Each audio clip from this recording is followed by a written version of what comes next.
Bueno, pues daremos inicio a nuestra presentación. Buenos días a todos, bienvenidos. El día de hoy hablaremos sobre el tema de estudio técnico, que abarca del capítulo 3.7 al 3.9 del libro de evaluación de proyectos de Gabriel Bach Urbina.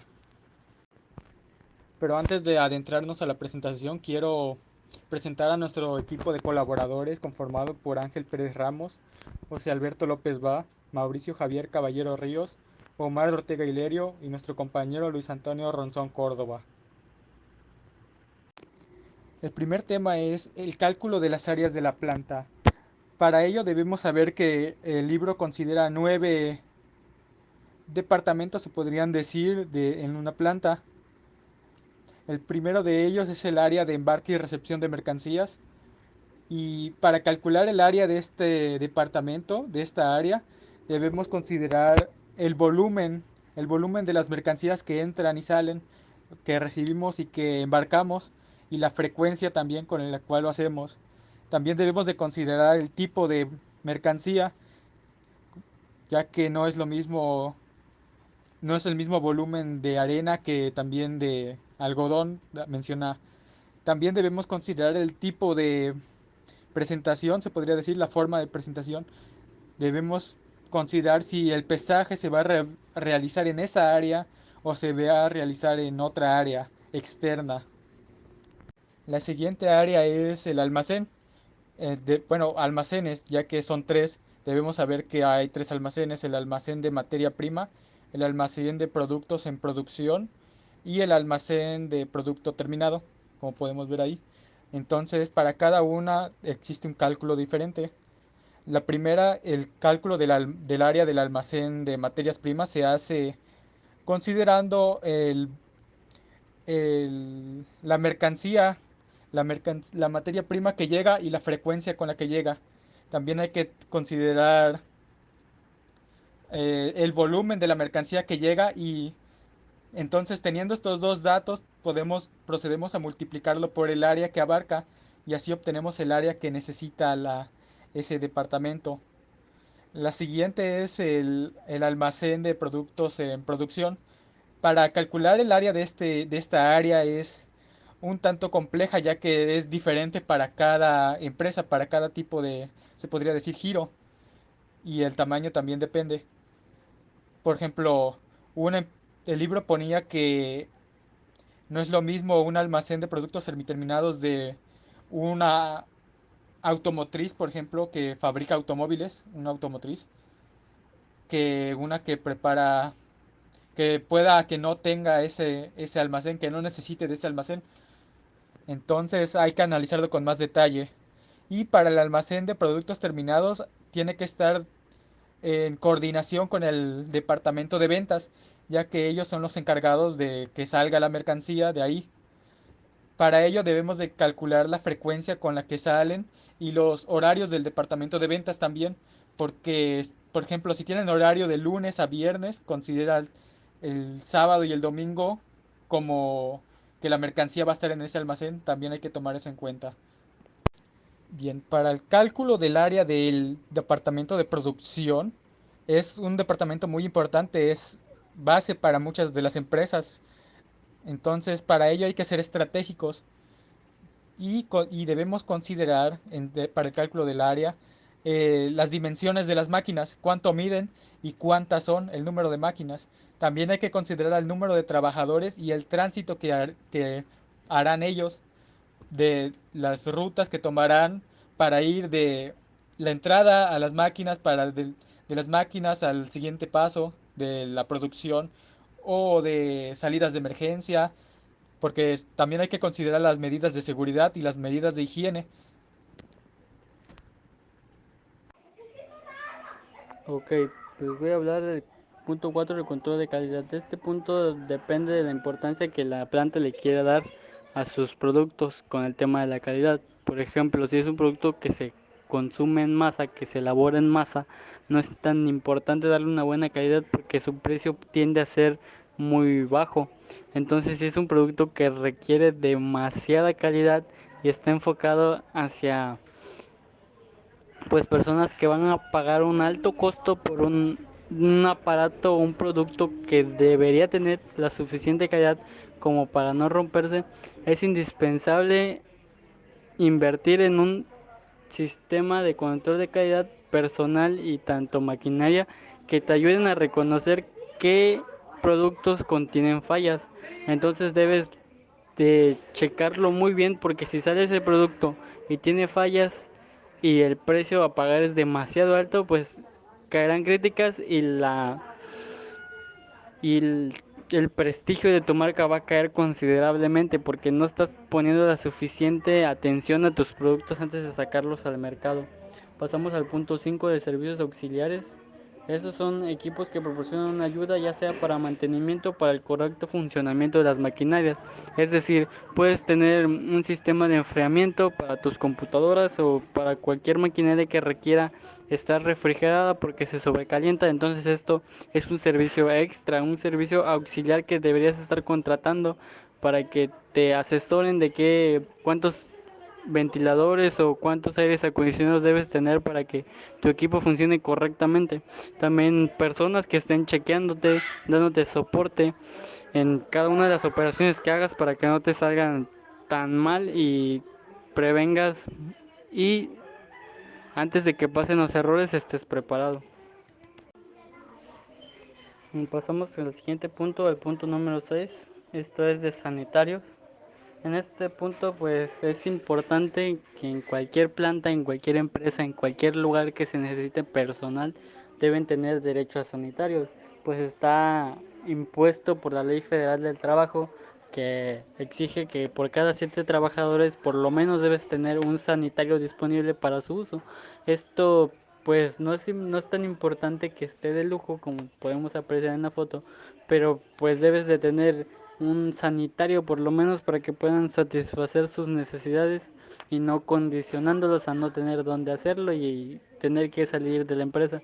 Esto pues está impuesto por la Ley Federal del Trabajo y es indispensable tenerlo porque pueden surgir ocasiones que sea de extrema importancia y pues no puedes estar buscando dónde porque la empresa no tiene. Ok, pasemos al punto 7, las oficinas. Esto depende del tamaño administrativo, de cómo está constituida la empresa, cuántos puestos importantes hay y a cuáles puestos les puedes poner una oficina que requieran la oficina, no nada más para hacer gasto por hacer gasto. Por ejemplo, también puedes hacer dividir los puestos y que 2 o 3 puestos de trabajo de alto rango de acuerdo a tu cronograma, a tu estructura organizacional, los puedes repartir. Por ejemplo, el de ventas puede estar con el de administración. Ahí te ahorras una oficina que podrías haber gastado. Entonces tú tienes que analizar quiénes pueden tener una sinergia y los puedes juntar. Y también debes de analizar qué puestos en verdad requieren una oficina, porque hay veces que no lo utilizan y los haces y es un gasto extra que tienes que hacer.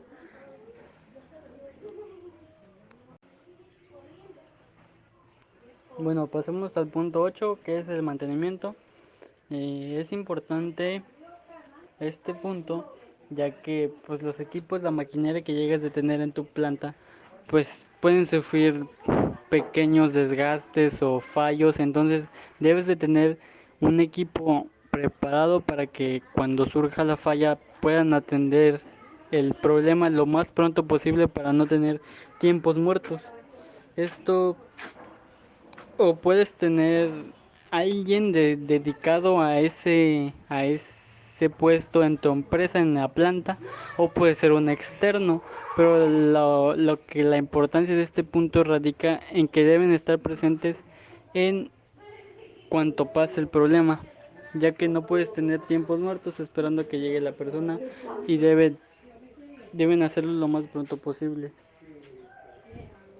El punto 9 es área de tratamiento, disposición de desechos contaminantes. Esto es importante ya que en una planta pues se crean productos y hay sobras de desechos que pueden contaminar el medio ambiente. Esto lo regula también una ley y puede ser de hecho hasta cancelada tu empresa por estar contaminando el medio ambiente. Hay mucha corrupción actualmente, pero lo importante aquí es que tomes conciencia de que puedes dañar el medio ambiente y y la localidad donde tú habitas. Entonces esto te trae consecuencias a ti mismo. Entonces debes de tener un área de tratamiento para que todos los desechos que salgan antes de botarlos y que no estés seguro de que no haya contaminantes, pues debes tener un equipo de personas que puedan checarlo con suficiente tiempo y puedan clasificar los desechos que no dañan y los que sí dañan, y los que dañan los debes de erradicar o por lo menos hacerlos un poco menos nocivos para el medio ambiente. Esto tiene su clasificación y ya sea que o los reutilices o los tengas conservados en otro lado para que no afecten al medio ambiente. Y bueno, yo les hablaré sobre el punto 3.8, organización del recurso humano y organigrama general de la empresa. Organización del recurso humano. Bueno, pues la organización del recurso humano se define como los procesos por los cuales las empresas planifican, organizan y administran las tareas y activos relacionados con las personas que conforman la organización.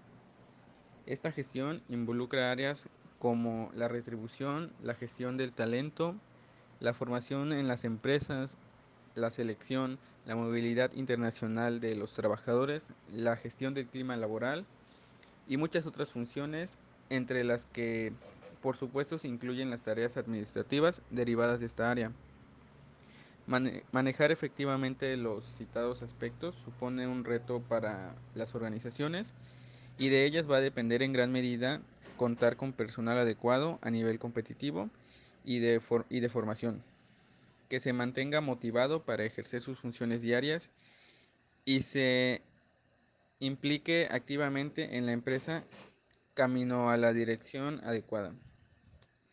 En general, podríamos definir que el principal objetivo de una buena gestión del recurso humano es el alinear los objetivos de la empresa con los objetivos de las personas que trabajan en ella, procurando siempre que la empresa consiga sus objetivos mientras se garantice el bienestar de todos los trabajadores. Organigrama general de la empresa.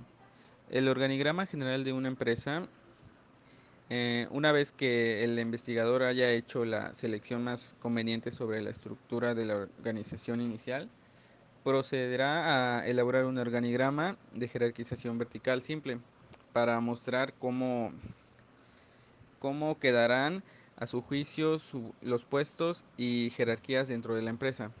Debe insistirse en que si la empresa es demasiado grande, lo mejor es contratar servicios externos para hacer un estudio completo de este aspecto que pues es tan importante para cualquier unidad productiva. El organigrama de una empresa es un esquema gráfico que presenta la estructura interna de una organización, reflejando las relaciones jerárquicas y las competencias de las mismas. Este esquema brinda información esencial sobre las estructuras departamentales y la organización de una empresa para comprenderla de un vistazo. Marco legal de una empresa y factores relevantes. Ahora, en el estudio técnico de una empresa, indagaremos en el marco legal y algunos factores relevantes de esta misma. Para empezar con este análisis, sentaremos algunas bases, empezando por saber qué es el marco legal de una empresa. El marco legal de la empresa se trata de una serie de restricciones que definirán el alcance o forma de actuación de las organizaciones empresariales en su actividad diaria. Cada país ha establecido su propia marca para orientar los proyectos económicos para lograr un buen desarrollo socioeconómico nacional. Algunos de los principales objetivos del marco son evitar la corrupción, prevenir el saqueo excesivo de los recursos naturales, asegurar que las personas obtengan bienes y servicios bajo los parámetros de consumo responsable y éticos, evitar la competencia desleal, regular el mercado y los movimientos del mercado de inventarios, mantener un cierto equilibrio con la economía nacional para asegurar que la sociedad obtenga una fuente de trabajo estable y digna. A continuación se mencionan aspectos relacionados con la empresa y se señala cómo repercute un conocimiento profundo del marco legal en el mejor aprovechamiento de los recursos con que ella cuenta. Inciso A. El mercado. Número 1. Legislación sanitaria sobre los permisos que deben obtenerse, la forma de presentación del producto, sobre todo en el caso de los alimentos. Por lo general, el término de legislación sanitaria se utiliza para referirse al conjunto de leyes que regulan la producción, el comercio y la manipulación de productos, y por ende abarca la regulación del control de los alimentos, la inocuidad de los alimentos y los aspectos pertenecientes al comercio de los mismos. En la legislación sanitaria se establecen los requisitos mínimos de calidad para garantizar que los alimentos producidos no estén adulterados ni sujetos a ninguna práctica fraudulenta destinada a engañar al consumidor. Además, la legislación sanitaria debe abarcar toda cadena, desde el suministro de piensos para animales, los controles en las granjas y la elaboración previa hasta la distribución final utilizado por el consumidor. 2. Elaboración y funcionamiento de contratos con proveedores y clientes. Los contratos comerciales se caracterizan por ser alianzas nacionales o internacionales donde las empresas de todos los tamaños generan acuerdos con proveedores que otorgan diferentes soluciones para el negocio, como arrendo de inmuebles, infraestructura, insumos, contratación de servicios de imagen corporativa, hasta el uso de vehículos o franquicias con grandes empresas. Por ejemplo, un contrato con un proveedor de servicios tecnológicos. El proveedor tiene que brindar los servicios ofrecidos según el contrato y el cliente tiene que pagar el precio de dicho servicio según la forma pactada. Número 3. Permisos de vialidad y sanitarios para el transporte de productos. Con este permiso, cualquier persona puede introducir al territorio nacional los alimentos, suplementos alimenticios y bebidas no alcohólicas que cumplen con la legislación sanitaria vigente de nuestro país para su comercialización, distribución y procesos productivos de la industria alimentaria en México. Inciso B. Localización. Número 1. Estudios de posición y vigencia de los títulos de bienes raíces. La expresión de título de propiedad de un inmueble está referida al documento o conjunto de documentos que prueban o demuestran que determinada persona es el propietario de determinado bien inmueble. Al comprar un bien raíz, se debe tener presente que el dominio de la propiedad no se adquiere de palabra, sino que debe efectuarse una inscripción del bien a su nombre. Solo en ese momento se llegará a ser dueño. La propiedad debe encontrarse en condiciones normales para su uso y para la entrega inmediata una vez que se realice la venta, de tal forma que el propietario debe hacer mejoras necesarias al inmueble. Número 2. Litigios, prohibiciones, contaminación ambiental y uso intensivo del agua en determinadas zonas.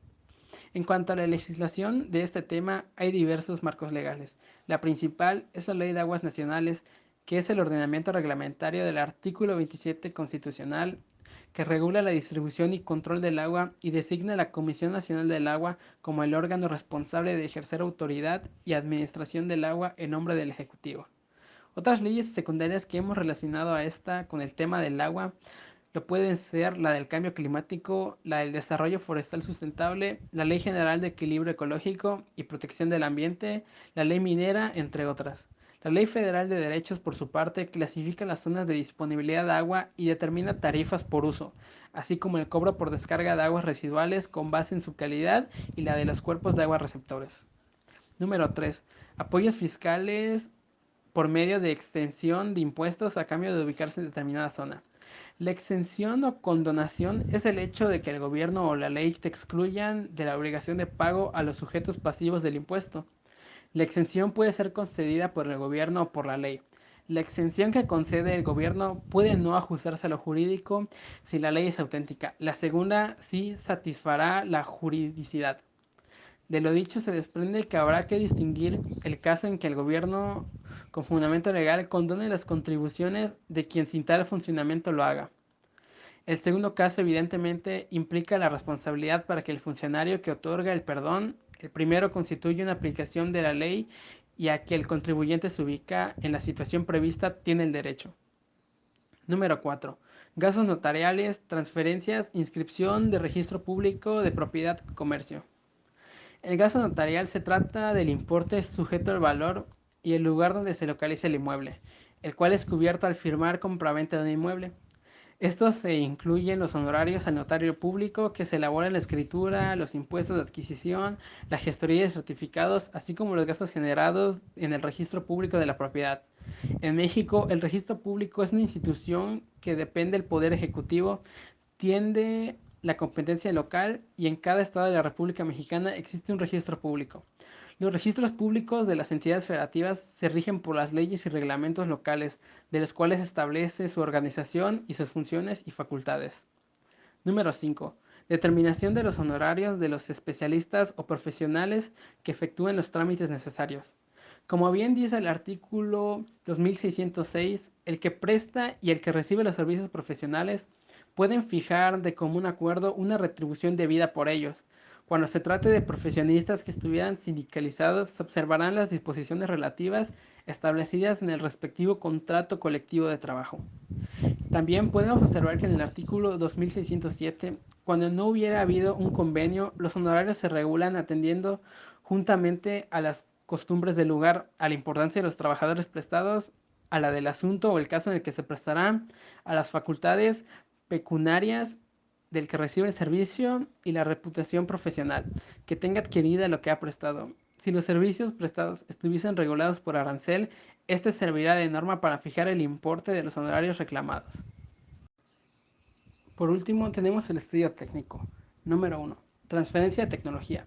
El objetivo primordial de la transferencia de tecnología es la de garantizar que un mayor número de usuarios tenga acceso a los avances del conocimiento científico y avances tecnológicos, y de esta forma se pueda explotar si es posible y agregar más valor. Un ejemplo de transferencia tecnológica lo podemos encontrar en materia de propiedad intelectual, y en México se legisló la Ley de la Propiedad Industrial y se creó el Consejo Nacional de la Ciencia y Tecnología, iniciando operaciones en 1971. Más tarde se expidió una ley con la finalidad de fomentar la investigación científica y tecnológica.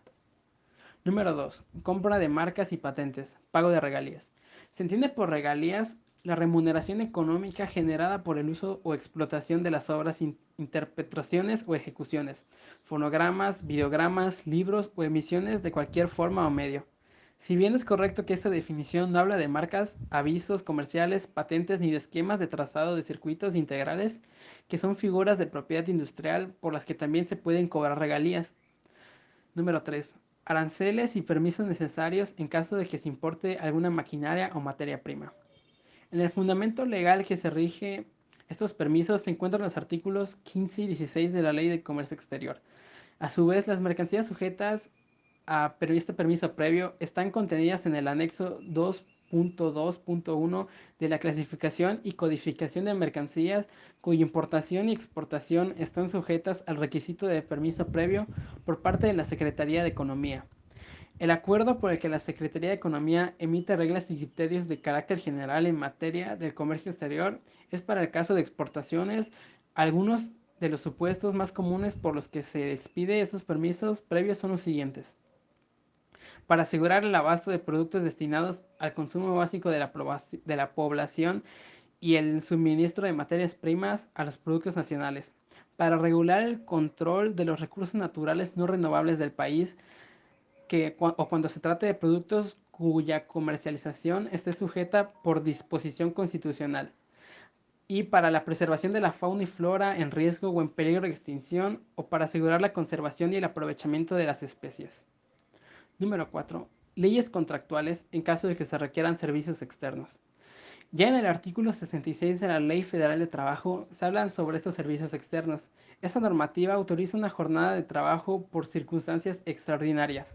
La jornada laboral con horas extras no se puede sobrepasar las 3 horas diarias ni de 3 veces en una semana. En los artículos siguientes se establece cómo se pagan las horas extras según la Ley Federal de Trabajo. De acuerdo con el artículo 67, las horas de trabajo extraordinario se pagarán con un 100% más del salario que le corresponda a las horas de la jornada. Además, la LFT hace hincapié en que los trabajadores no están obligados a prestar sus servicios por un tiempo mayor del permitido. En resumen, las primeras 9 horas extras deben pagarse al 100% más del salario que corresponda a las horas de la jornada laboral. Conforme afirma el sitio del Grupo Arnos, si se excede dicho límite, se deberá pagar el 200% más del salario ordinario. En otras palabras, las primeras 9 horas extras son dobles y los excedentes son triples. Administración y organización. Son las leyes que regulan la contratación de personal sindicalizado y de confianza, así como el pago de utilidades al finalizar el ejercicio. Estas también son las encargadas de las prestaciones sociales a los trabajadores, así como las vacaciones, incentivos, su seguro social, y ayuda a la vivienda. Estas leyes también incluyen las leyes sobre la seguridad industrial mínima y las obligaciones patronales en caso de ocurrir accidentes en el lugar de trabajo. Aspecto financiero y contable. En este se incluye la ley de impuestos sobre la renta, el ICR, que rige lo concerniente al tratamiento fiscal sobre depreciación, amortización, método fiscal para la evaluación de inventarios, pérdidas o ganancias de operación, cuentas incobrables, impuestos por pagar, las ganancias retenidas, los gastos que se pueden deducir de impuestos y los que no están sujetos a la misma política. La empresa adquiere un préstamo de alguna institución crediticia, hay que conocer pues, las leyes bancarias que la rigen y de las instituciones de crédito, así como las obligaciones del contrato que se deriven. Estos aspectos legales son importantes para, aparte del conocimiento que brindan, para que la empresa pueda aplicarlos óptimamente y darle un buen manejo, así cuidando sus recursos y logrando establecer metas que se hayan fijado anteriormente. Y bueno, ya para finalizar, nosotros tenemos como conclusión que hoy en día para que una empresa logre su permanencia y crecimiento dentro del sector productivo, debe estar alerta a los cambios que se van presentando y por consiguiente preparar a su recurso humano para que vaya acorde a las exigencias del mercado. Para lograr esto, en la actualidad las empresas implementan procesos y programas de calidad con la finalidad de estandarizar sus prácticas, ya que con ello se busca no solo mejorar la oferta del servicio, sino también la calidad de nuestros empleados.